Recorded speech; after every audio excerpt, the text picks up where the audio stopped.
Hello everyone.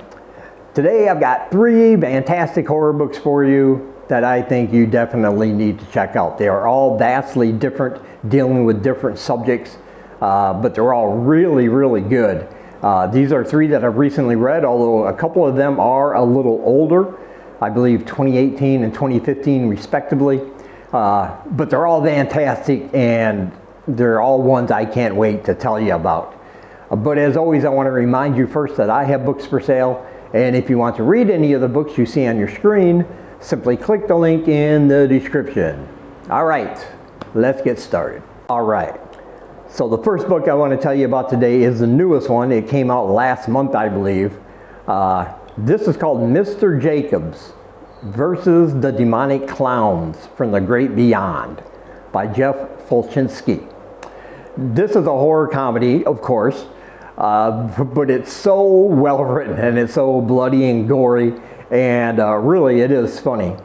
That it's one that if you're looking for to scratch your horror comedy itch, you could do a lot worse than this one. This one is fantastic. And basically it's about a group of clowns at a children's birthday party. They start playing with an ancient artifact that the husband had brought because he's an archaeologist, and a demon from the Great Beyond possesses them, and the slaughter ensues at that point. There's a detective that's trying to figure out the cause of all this, and she meets a man named Mr. Jacobs, who she was referred to. People say that he knows about these weird supernatural kind of things. And the thing is, Mr. Jacobs is a really fantastic character. He's a curmudgeon, but he's very lovable.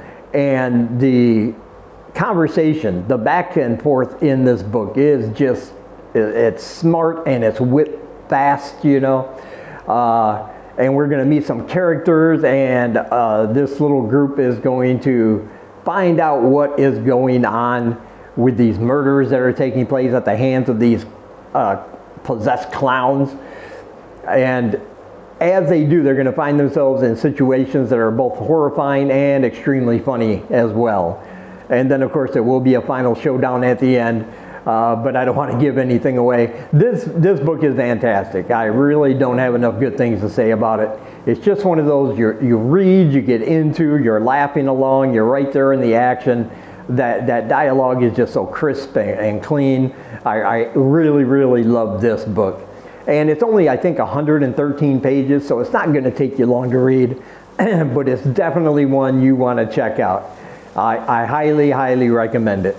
And you can find a copy at the link in the description along with the other 2 books. Don't pass on this one. It is fantastic. And next we have Pat by Mike Bockoven. I've always loved werewolves. Out of all the old school monsters, my 2 favorites, the ones that scared me when I was a kid, were always werewolves and mummies. And so I'm always excited to read a good werewolf book. And this one did not disappoint. And the thing is, in this book, the werewolves are kind of the good guys, believe it or not. He takes the old tropes of werewolves and he makes it his own, and he twists it around. He makes it something else, because these are basically a group of friends and family who are all, blessed or cursed, depending on how you look at it, by this thing that transformed them into these horrifying, bloodthirsty creatures. But they go out of their way not to kill anybody in the town that they're in. When they want to go hunt, they meet in the woods and they go hunt for animals and things like that to get this out of their system. But one day something happens. One of their own commits an act that is against the rules, and the other ones have to take care of this individual. And they think they're doing the right thing, but this sends signals out to the wrong people. A shady government organization that is aware that werewolves are real, and they want to find them, capture them, torture them, and study them. And they will do it whether these creatures are dead or alive. And so now that when the government organization starts moving in on this small town and starts asking questions, the pack has to make a choice as a group, as a cohesive unit. What are they going to do about it? And of course, there's the ensuing carnage and bloodshed. But really, this book is about family and having each other's back, about friendships and family. Because in this book, you have a son who just found out that he's a werewolf and he's going through his first transformation. You have his dad who's helping him through it, and then this boy's grandfather, who was once the leader of the pack. Now he's an old man, and he's kind of an asshole, you know. He's always trying to stir the pot and try to get his point across, you know, even if it's not best for the group. And so there's a family dynamic, a dysfunctional dynamic going on there amongst this pack, but still they have to stay close. They have to stay together as a pack, as a unit. If they don't want to get outright killed or captured and, you know, tortured and experimented on. And of course, the fate of the entire town is also in their hands, because this group that's looking for them will stop at nothing in order to fulfill their mission and capture these werewolves.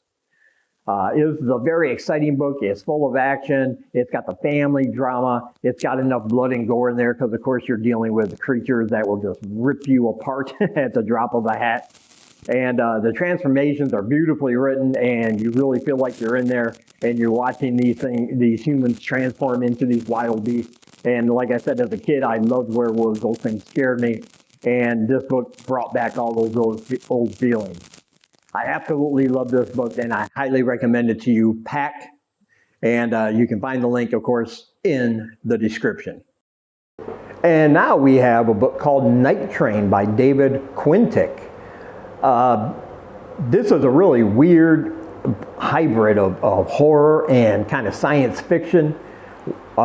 Somebody finds themselves waking up on a train in a storage hold. They don't know why.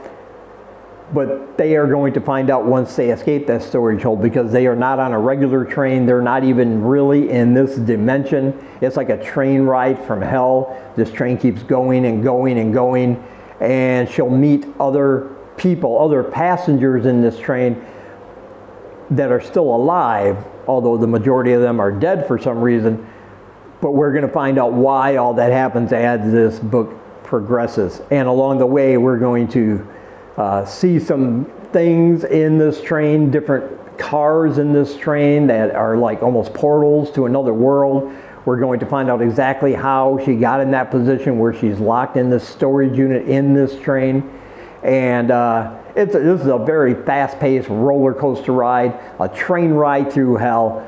The characters are fantastic. You're trying to figure it out as you're reading, you know, but it's one of those books where every answer gives more questions, and you're just there along for the ride with these people as they try to figure out why they're on this train, what does it mean, where are they exactly in the universe or in the, you know, the time continuum or whatever you want to say, and exactly what they need to do to get out of this, if they can at all. And that's the mystery behind the whole thing.